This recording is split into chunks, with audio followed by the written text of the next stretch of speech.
Sabaklitas! With Tita Cora and Kapitana Sisa. We are number 106.7 Energy FM. Pangga, wag mo sabihin radyo. Sabihin mo, Energy. At syempre, di ba, silipin muna natin ang ating orasan. 22 minutos makalipas ang alas 10 ng umaga. Good morning pa rin po. Metro and Mega Manila sa mga bumabiyahe ngayon, sa mga papamon drivers na nasa lansangan ngayon. Yan, ingat-ingat lang po sa pagmamaneho. At syempre sa mga pangga natin na mga riders. Ingat mga bebe. At sa mga hindi pa nakakilala sa amin, ako po si Tita Cora. At ako pa rin po si Kapitana Sisa. At eto ang Baklita sa Woo! Pare, alam mo ba, meron akong good news sa'yo. Ano? Alam mo bang implemented na yung, i-implement na yung 14 days na ang mga kababayan mo from sa bansang China, 14 days no visa sila.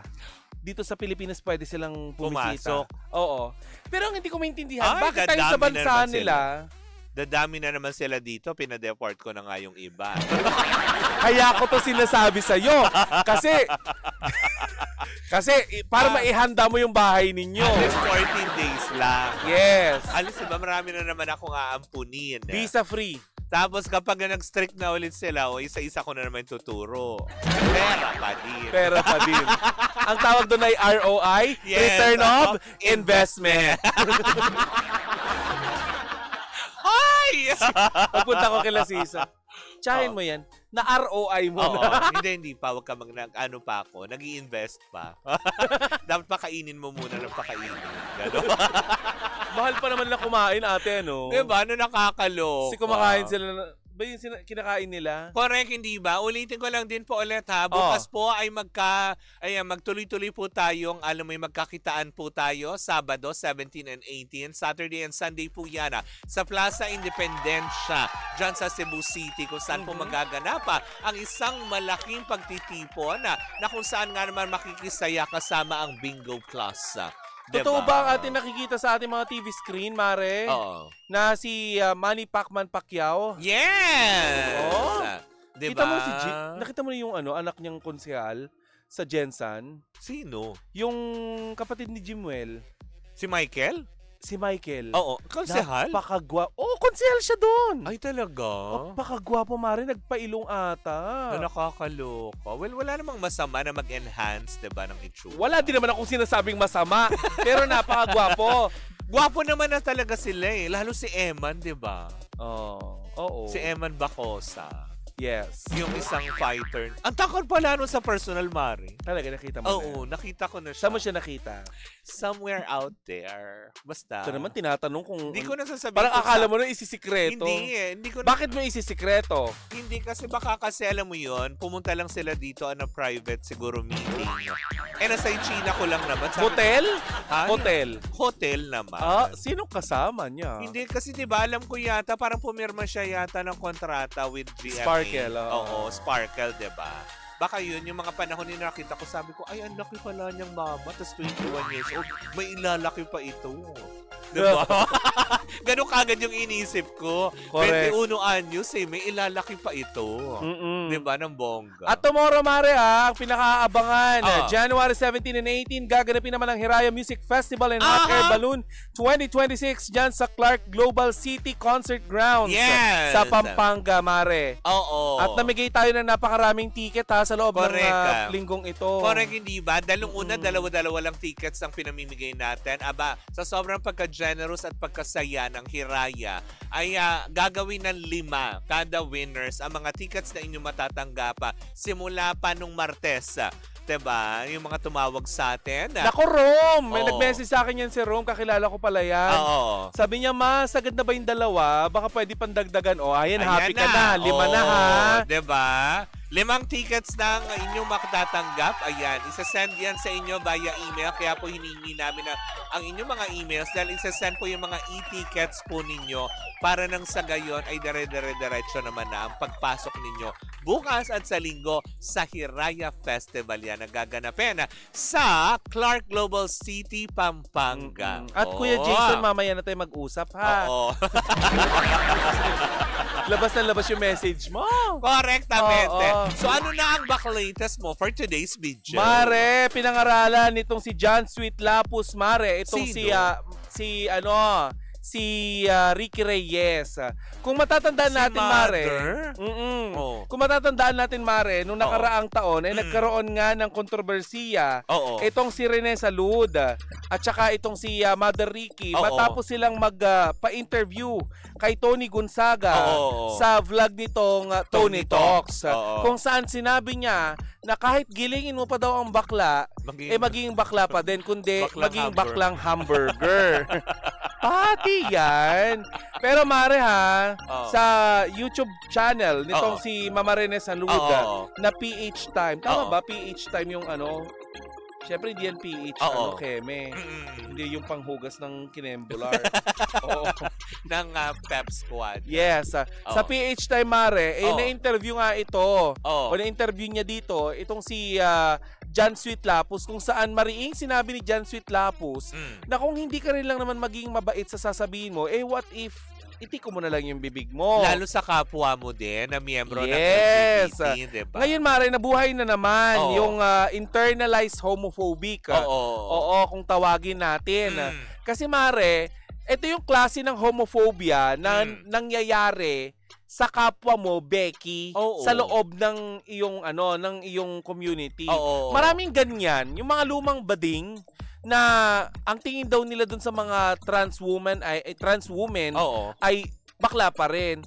Which sa science, Mare, may science behind that kasi na may mga kagaya ng trans women na ang talagang tingin nila sa sarili nila ay babae na. Namumuhay bilang babae. Hindi ito sa pagiging sasabihin niya naman mga makasalanan kayo, magsimba na naman kayo, di ba? Ano po bang mas masama? Yung pinaniniwalaan natin yung nakapaloob dun sa Biblia na nandadaot ka at ginagamit mo yon against sa ibang tao at hinahaluan mo ng galit?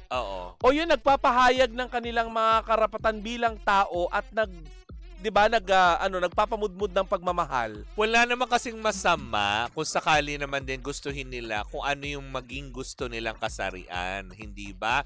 Nabanggit mo na rin naman ang tungkol sa Biblia, hindi ba? Oo nga, totoo naman. Uulitan dito na naman tayo sa debate na yun, di ba? Na walang ginawa ang Diyos na bakla at tomboy, lalaki at babae lamang. Pero hindi sinabi ng Diyos na husgahan mo ang iyong kapatid. Correct. Kung ano man ang itsura niyan, patuloy ka magbigay ng pagmamahal, pangunawa. Hindi yung tipong ikaw na nga, alam mo yun, hindi porket yung katulad na nga yung, alam mo nakakalungkot, Mare, kasi yung mga naninita na ngayon sa mga bakla is yung mga kapwa rin nilang bakla na na tipong bakla ka pa din, diba? Kahit pa kaya lalong lumalakas ang loob ng mga homophobic. Oo, diba?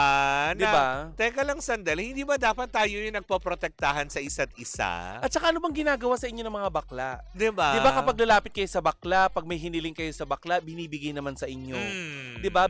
Binibigyan kayo ng pera kung hihiling kayo sa bakla. Ng motor. Rubber diba? Shoes. Rubber shoes. Pinag-aaral kayo ng mga bakla. May utang na loob kayo sa mga bakla.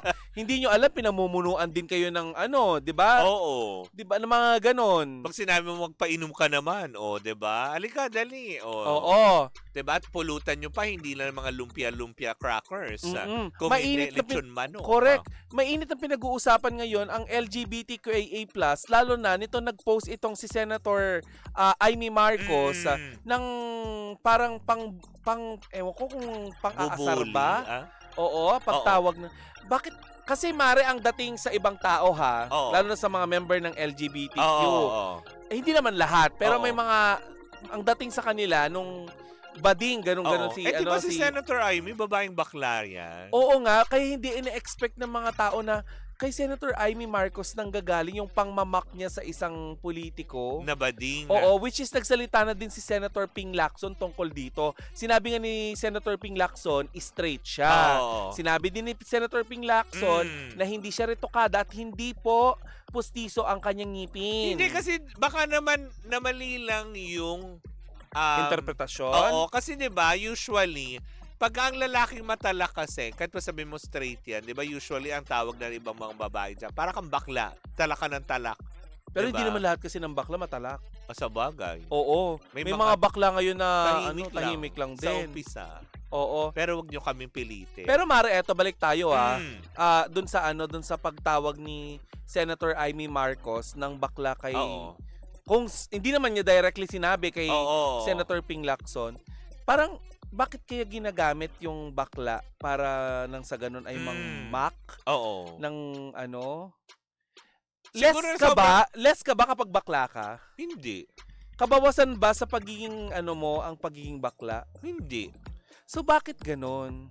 Na kapag sinabi mo bakla, parang kasi ngayon pag sinabi mo uy bakla, pag tinawag ka na ganyan, parang ngayon parang hindi na offensive eh. Pero siguro sa sinauna, kung sasabihin mo yan kay Mama Rene Salud, 'di ba? Katulad yan nila Ricky Reyes, 'di ba? Pagka tinawag mo kasi dati silang ganun, offensive 'yun. Sorry, Senator Amy, pero I need to be enlightened by that na bakit kailangan pong gamitin yung hindi ako bakla, ganyan, i-rub dun sa face ng tao na bakla siya. Ano ba to? Parang pang-aasar po ba? Ginagamit po bang pang-asar yung bakla pa rin? Sa mga panahon na to, na 2026 na po, kung saan lahat tinatanggap na lahat, di ba? Parang tipong siguro dahil nga syempre sa dami ng sinasabi, bakla kasi yan.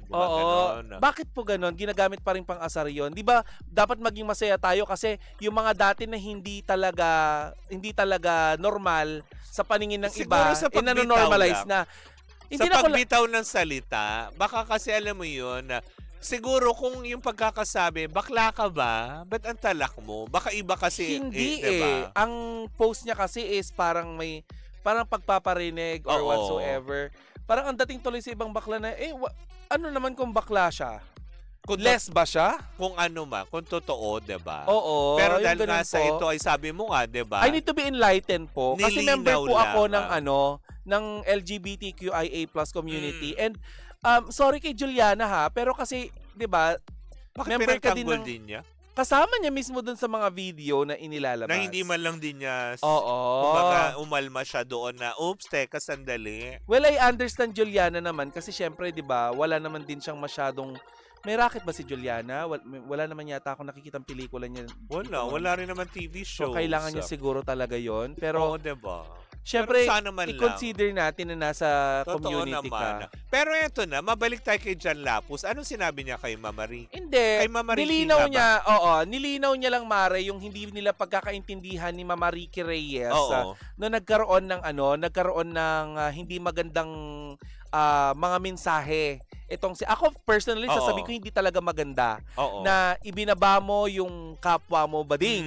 Diba sabihin na natin yan, diba? Yung tinawag mong baklang hamburger. Ang dami mong may sinabi ka pa na wala nang mas nakakaawa sa mundo kundi ang baklang tumanda ng walang pera.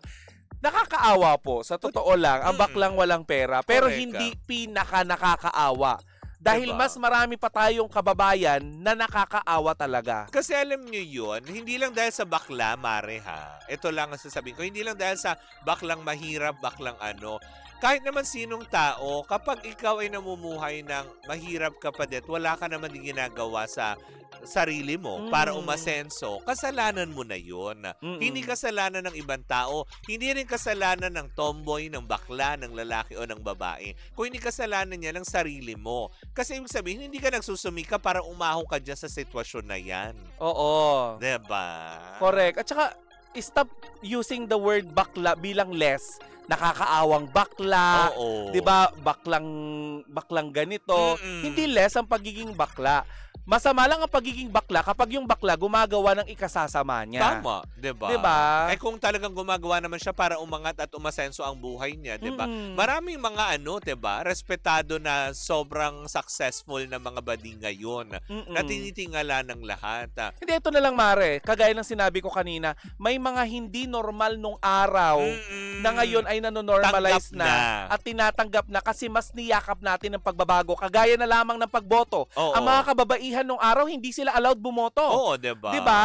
Ngayon, pwede na silang bumoto at may ipahayag ang kanilang karapatan. True. Ganon din ang pagiging bakla. Darating po ang araw na matatanggap yes, din. na magiging pantay. At saka yung isa pa to, Mare, sa sinabi ni John Sweet Lapus, Mare, na hindi naman gusto or hindi naman ipinupush ng mga na mga sangkabaklaan na ikasal sila ng pare. Yun, pwede. Oo, hindi naman balak ng mga bakla na wasakin ang paniniwala ng mga Kristiyano o sagradong Katoliko, di ba? Tama. Di ba? Pero ang gusto lang naman ay pantay na pagkilala sa karapatan ng bawat mamamayang Pilipino at kasama na doon ang Soji Bill. Tama, kasi nga naman, di ba? Bilang kahit mga sabihin na natin ng mga straight na babae at lalaki, di ba? Lahat naman tayo nakakaramdam ng pagmamahal.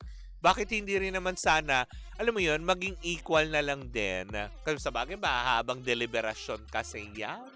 Ako nandun ako sa nandun ako, Mare, sa punto di vista ko na kung ayaw mo din lang naman sa mga bakla, bakit hindi ka nalang manahimik? Hindi ka naman inaano ng bakla eh. Kaya nga. Pwede kang umalma kung sakaling ikaw ay naabuso ng bakla. Oo. Dahil Pilipino pa rin. Sa'yo. Pilipino pa rin po kami. Tao pa din. Tao kami at taxpayer kami. Baka mas mataas pa ang buwis na binabayaran namin kesa sa'yo na homophobic. Oo. Doon diba? sa mga homophobic, sana tama din naman tama ka doon, no, sa panawagang kung ayaw mo lang din naman kami makita, pwede kang umiwas o di naman pwede mong itikom ang bibig mo na. Correct. Kaysa yung gagamitin, huwag kang munipiyo. The hormones is there. Diba? Na tipong na hindi yung tipong gagamitin mo para lang, alam mo yun, makapaghayag ka ng kung ano mang gusto mong sabihin. But hindi mo na lang ihayag para sa sarili mo yun. Na unang-una, respeto. Diba? Pangalawa, keep your mouth shut. Tapos, diba? Dahil lahat tayo dito may puwang at bilang sa mundo. Dahil ikaw at ako, tayo ay Pilipino. Isang bansa, ba't di magkaisa? Isang dugo, isang lahi at musika. Ang pangarap ko'y bansa mapayapa. Diba sabi ni Stel Flores, ang mga bakla paka-hardworking, at saka mga bakla ang huling bababa sa tahanan. Diba? Kung lalaki kayo lahat, siguro aasenso tayo, or aasenso tayo kahit bakla kayo. Tsaka yun naman mga bakla, yun pa ang isa sa mga na pinalakpakan ko sa interview ni John Sweet Lapus na wala dapat baklang tambay. Tama, diba? Magsumikap. Diba? Tamo, sabi ni Terry Miss Fernandez, all are equal into God. Galatians 3 verse 8. Diba? Diba? Lahat yan tinitignan tayo dahil lahat tayo anak ng Diyos. Oo, transparent. Wala tayong esteletos, ganon. At hindi ibig sabihin yung iba ay nagpababae na ganyan na. Hindi ibig sabihin na hindi na sila hindi pinakikinggan ng Diyos yung dasal nila. Pinakikinggan pa din. Correct. Diba? Kasi nasa sa tao naman din yan diba? Na oo nga. Pero alam mo, Mari, isa pa sa mga pumukaw sa aking pansin doon, itong si Mama Rene Salud, parang clueless siya sa gravity ng galit ng mga tao. Sinabi baka hindi sila ma-social media, alam mo naman Hindi, ito pa, parang slight nilaglag niya doon si Mama Rene. Talaga? Ay, Mamariki? si Mama Ricky. Talaga? Oo, kasi nag-sorry pa siya. May part doon sa interview na nag-sorry siya doon sa mga nagagalit. Oo. Kasi nga parang hindi siya lahat agree doon sa sinabi ni ni Ricky Reyes. Oo. Pati doon sa doon kay Meme Vice Ganda na nagkwento itong si John Sweet Lapus. Maraming part doon, Mari, ng parang sabi ko, ay, parang hindi ito yung Rene Salud na napanood ko sa Tony Talk. Nung unang nilang interview na magkasama sila. At natutuwa ako Oo. na nanghingi siya ng paumanhin alam sa mo mga yun, nasaktan. it's a sign of humility. Yung magpaka-humble ka. Na alam niyang may nasaktan siya ng mga kapwa miyembro niya sa LGBTQIA+. Sana ganun din ang mangyari kay Madam Mamariki, no? Alam mo, tsaka feeling ko, Mare, sobrang healthy kasi nabanggit niya doon, Mare, sa kanyang interview. Oo. Dahil sinabi sa kanya ni John Sweet Lapus na parang sobrang fresh niya. Hindi lang sobrang fresh, mabilis mag-isip si Rene Salud. Oo. Siguro dahil na din sa iniinom niyang MX3. Tama. Kasi nabanggit niya doon, umiinom siya ng MX3. Kaya nga naman, diba? At least yun naman ang importante dito In-acknowledge siya, nagkamali siya, humingi siya ng tawad. diba, we accept the Mm-mm. apology. Diba? Oo. Pero sana si Mama Ricky din, ganun din ang gawin. Diba? Mm-mm. Na hindi porket na na, alam mo yon dahil nung kapanahunan nyo, ganito kayo. Eh ngayon, lantaran na, lantad Oo. na. Ine-embrace na ang mga bakla. Sabi nga ni Eugene Domingo, masaya ang mga bakla. Dapat may bakla. Mm-mm. Mahal ko ang mga bakla. At saka Oh. Mare, nung mga panahon nila, yung mga panahong sinasako pa ang bakla, Mm. di ba kayo po yung mas nakakatanda po sa dito sa community na to? Sana wag niyo na pong yung parang ipanalangin niyo or kayo na lang yung makipaglaban Oo. na wag na tong mangyari sa mga mas nakakabatang bakla. Ang dating parang gusto niyo pang pagdaanan din ng mga bakla yung gusto niyong pagdaanan, Oo, yung pinagdaanan narado. niyo. Yung pinapalo kayo na sinasabi nyong Eh di ba mga nanay ganun, Mare? ng tubo ng Oo. mga tatay nyo. Excuse me, hindi ko po naranasan sa pamilya ko yun. Kasi nung Mm-mm. namulat po ang aking mga mata, alam mo yun, kahit ganito po ako, tinanggap ako ng pamilya ko. 'Di ba? Kaya hindi lahat na naranasan yun, yung ilublob sa drama, Mm-mm. ilagay ka sa sako, ha? Talaga, ano ka lang ka? Ganon. Di ba? Oo, yung isako ka. Hindi ko naranasan yun sa pamilya ko. Magmumukha ever kang since, langka nga noon, di ba? Tsaka, isipin mo na lang po, paano po ako isasako ng nanay ko? Ay di, ang laki ng sako. Tarpuli. Wow, hiya naman ako sa'yo. Ganda mo sa part na yan. Hindi sorry, dinugtungan ko lang. Kasi nga sa sako nga, paano yun? Ano po yung karakteristik ng mga barumbading na sinasabi ni Kuya Chico?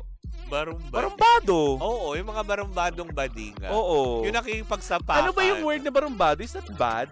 Hindi naman. Sanggano, parang ganun eh, ang Oo. barumbado eh. Yung barumbado, ibig sabihin yung mga tipong Is that mura? pande, pala-away, yung aktibo, ganon.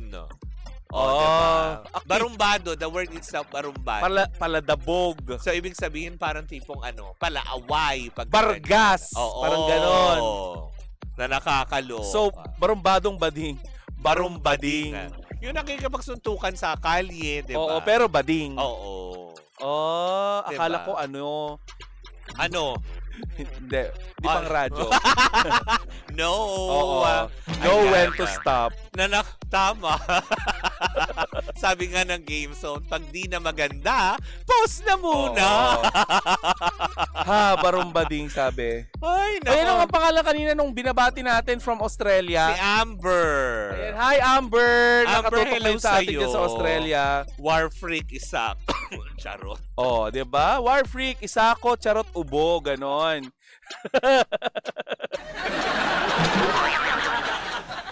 Siyempre, sasabihin mo yung sinasabi ni Sir Mike. Ano? Excuse me po. Ayan. Excuse me. Ayan. Bading din yung pag-excuse. Nakipag-unahan kasi yung Mukuliktik, karabaktik. yung alam mo yun, nararanasan mo yun, di ba? Yung nakikipag-unahan sa boses mo, yung laway mong palunok. Dayahin mo kasi si Jimbo. Ano? Umuubo siya ng pahigop. Ew! Hindi ba magdahak ng tawag doon? Oy, wala akong... Pasintabi po sa mga kumakain. Sa mga nag-ano kayo, aalmusal. Hello po sa inyo. Sumisigaw siya ng pahigop. Oo. Ano yun? Ay, nako na nakakaloka. Pero yun nga, di ba?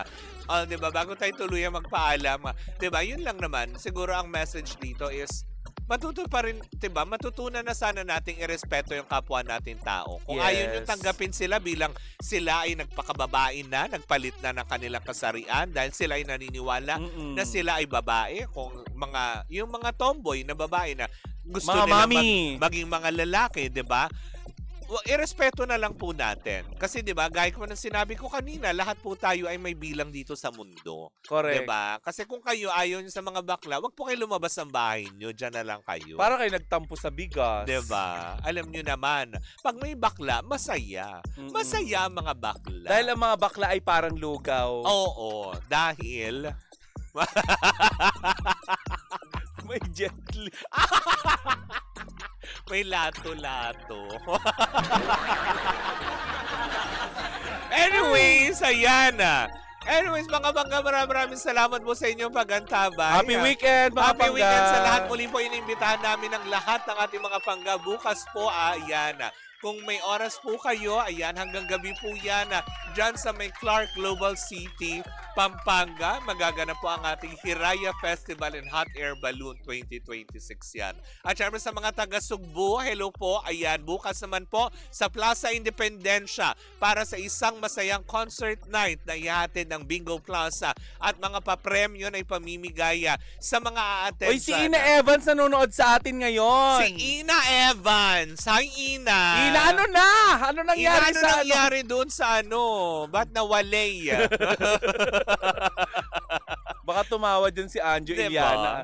Ay! Hindi mo yan sasabihin. Pabati naman po baklita sa kapatid ko sa Marinduque na si Rafi Murillo at ang mga OJT sa San Miguel Machine Shop. Sina Patrick, Wilmar, Janice at Abigail from New Zealand. Si Michael na may New Zealand. Ay, hello po sa ating mga kababayan na mas pinili pong lumayo upang nang sa ganon ay ibangon ang ating ekonomiya dito sa Pilipinas. Diba? Ang ating mga makabagong bayani. Oo, ang sa ating mga ibayong dagat. OFWs na patuloy na naghahanap buhay. Mag-iingat kayong lahat sa kayong panig ng mundo. Muli po ako po si Kapitana Sisa. At ako naman po, si Tita Cora. At sa Lunes po, 4 years old na po ang Baklitas. Grabe, ano? Na nakakaloka, diba? Charlala, huwag mo kalimutan. May pahabol. Maraming salamat mga pangka-happy weekend. Happy weekend po sa inyong lahat. Ako po si Kapitana Sisa. At ako naman po si Tita Cora. At tuloy-tuloy pa rin po ang ating tugtugan. Siyempre, dito po lamang yan sa number 106.7 Energy FM. Pangga, wag mong sabihin radyo. Sabihin mo, Energy!